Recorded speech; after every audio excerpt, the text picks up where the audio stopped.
Hello students, कैसे हैं आप सब। आज मैं आपको मैकबेथ का एक्सप्लेनेशन बताने जा रही हूँ। जो इम्पोर्टेंट एक्सप्लेनेशन है उसे मैं आपको बताऊंगी। कुछ मैंने पहले भी बताए हैं, जो कि आप देख लीजिए। यदि आपने नहीं देखा है तो उसकी लिंक भी मैं आपको डिस्क्रिप्शन बॉक्स में दे दूंगी, वहाँ से आप देख लीजिएगा। तो चलिए शुरू करते हैं। देखिए, जब मैकबेथ राजा डंकन को मारने की तैयारी करता है तो बहुत सोच विचार करता है। ये जो पैरा है, इसके पहले का मैं आपको बता रही हूँ। वो बहुत सोच विचार करता है कि यदि मैं मार दूंगा तो क्या होगा, इसका परिणाम क्या होगा, लोग मेरे बारे में क्या सोचेंगे। फिर वो सोचता है कि यदि मुझे ये जो गलत काम है, ये जो कुकृत्य है, इसको करने पर इसका परिणाम मुझे यदि अगले जन्म में मिलता तो मैं इसे निस्संदेह कर देता। लेकिन जो भी हम करते हैं उसका परिणाम हमें इसी जन्म में मिलता है। इस बात से मैकबेथ भयभीत है और वह सोचता है कि करूं मर्डर या ना करूं। इस कंफ्यूजन में वो रहता है। वो अपने मन में विचार करता है कि राजा डंकन जो कि इतने अच्छे हैं, यदि उनको मार दूंगा तो लोग उसके बारे में किस प्रकार की भावना रखेंगे और लोगों के मन में कभी ना कभी ये बात लोग जान जाएंगे कि राजा की मृत्यु, राजा का मर्डर किसने किया है, राजा की मृत्यु कैसे हुई है। तो देखिए, अब हम पढ़ते हैं पैरा। इसमें क्या लिखा, and pity like a nag new born baby. Macbeth कहता है कि यदि डंकन जैसे अच्छे राजा का मर्डर हो जाएगा तो ये मर्डर ऐसे होगा जैसे एक न्यू बॉर्न बेबी का होता है। मतलब एक नवजात शिशु की हत्या करने पर लोगों को जितना तकलीफ होता है उतना ही डंकन के मर्डर करने पर भी लोगों को होगा। और लोगों के हृदय में दया इस भांति उत्पन्न होगी, जैसे एक छोटे से बच्चे का मर्डर कोई कर देता तो लोगों के दिल में ऐसी दया उत्पन्न होती है, उसी प्रकार की दया डंकन के मर्डर करने पर लोगों के दिल में होगी। और चूंकि वो मर्डर तो करेगा तो इस मर्डर की जानकारी लोगों को कौन देगा। इस पर देखिए क्या वो सोचता है। Striding the blast or heavens cherubims horse upon the sightless couriers of the air. कह रहा है स्ट्राइडिंग मतलब सवार होकर के, किस पर, heaven's cherubin horsed upon the sightless courier of the air. हवा के, एयर हवा के अदृश्य, साइटलेस मतलब होता है अदृश्य, हवा के अदृश्य हॉर्स घोड़े पर, हवा के अदृश्य घोड़े पर सवार होकर ईश्वर के देवदूत, हेवेंस शेरुबिन ईश्वर के देवदूत इस संदेश को लोगों तक पहुंचाएंगे। मतलब लोग इस बात को जान जाएंगे। Shall blow the horrid deed in every eyes. और ये भयानक जो कृत्य है, डंकन जैसे अच्छे राजा के मर्डर का जो ये कुकृत्य है, इससे लोगों के आंखों में अश्रुधारा बहेगी। और इतनी अश्रुधारा बहेगी that tears shall drown the wind, कि वह हवा को भी डुबा देगी। इतनी अधिक अश्रुधारा बहेगी। अब अगला देखते हैं। देखिए, अब डंकन मैकबेथ सोचता है परिणाम के बारे में। बार बार उसके मन में आता है कि यदि वो डंकन को मारता है तो क्या होगा उसका परिणाम, और मारने के लिए क्यों उसे मारना जरूरी है, क्या जरूरी है या नहीं है, ऐसा वो सोचता है। क्योंकि सिर्फ उसकी इच्छा ही है, एम्बिशन ही है कि वो डंकन को मारना चाहता है। वरना डंकन जैसे अच्छे राजा को मारने का कोई औचित्य नहीं है।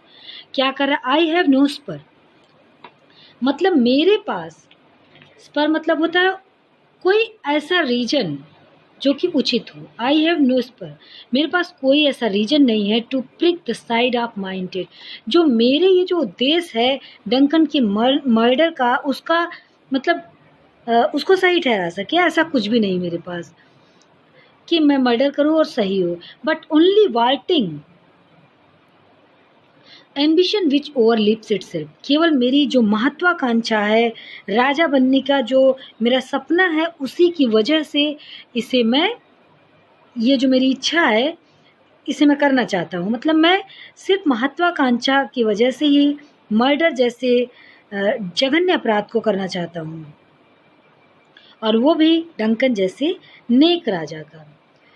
फिर देखिए यहाँ पर है थोड़ा सा लाइन्स ये, but only vaulting ambition which overleaps itself. जब कोई व्यक्ति जब किसी व्यक्ति को उसकी महत्वाकांक्षा प्रेरित करती है गलत कार्य करने के लिए, तो वह बिल्कुल बेकाबू हो जाता है और उसी प्रकार हो जाता है जैसे हम किसी घोड़े पर चढ़ने के लिए बहुत तेज उछलते हैं और उछलने की वजह से उसकी पीठ पर न बैठकर दूसरी ओर जा गिरते हैं। विच ओवरलिप्स इटसेल्फ, मतलब महत्वाकांक्षा जो होती है वह लोगों को स्वयं पतन की ओर ले जाती है। And falls on the other, मतलब दूसरी तरफ गिरा देती है। यदि व्यक्ति जरूरत से अधिक महत्वाकांक्षी है तो यह उसके पतन का एक मुख्य कारण है।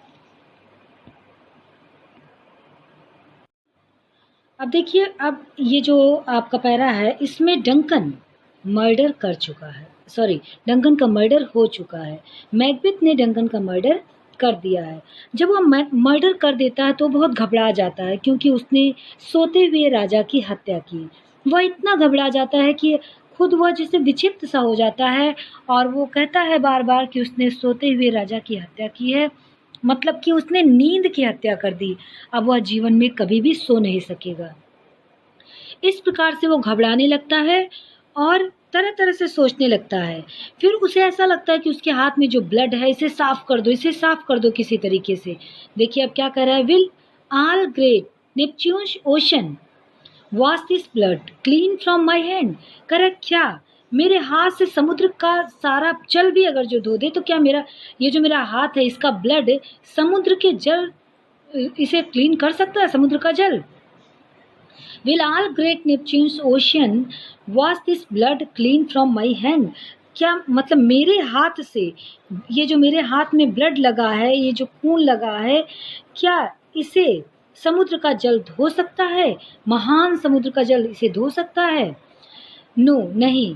This my hand will rather multitudinous sea in Cadine, making the green one red.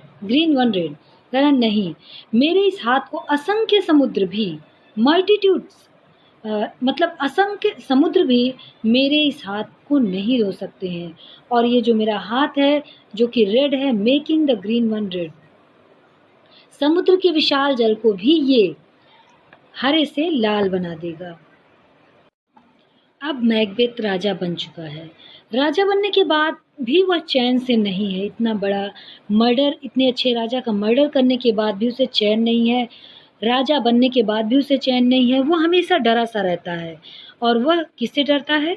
बैंकों से, क्योंकि बैंको ही एक ऐसा व्यक्ति है जो उस राज को जानता है कि चुड़ैलों ने क्या भविष्यवाणी की थी और मर्डर किसने किया होगा। तो चुड़ैलों ने बैंकों के लिए भविष्यवाणी की थी कि उसके पुत्र राजा होंगे। मैकबेथ इसीलिए बहुत चिंतित रहता है। उसकी चिंता का एकमात्र कारण बैंको है।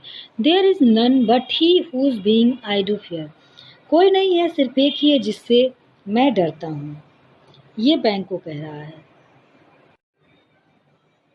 बैंको की उपस्थिति में उसके जो क्वालिटी, उसके गुण का कोई मतलब नहीं है।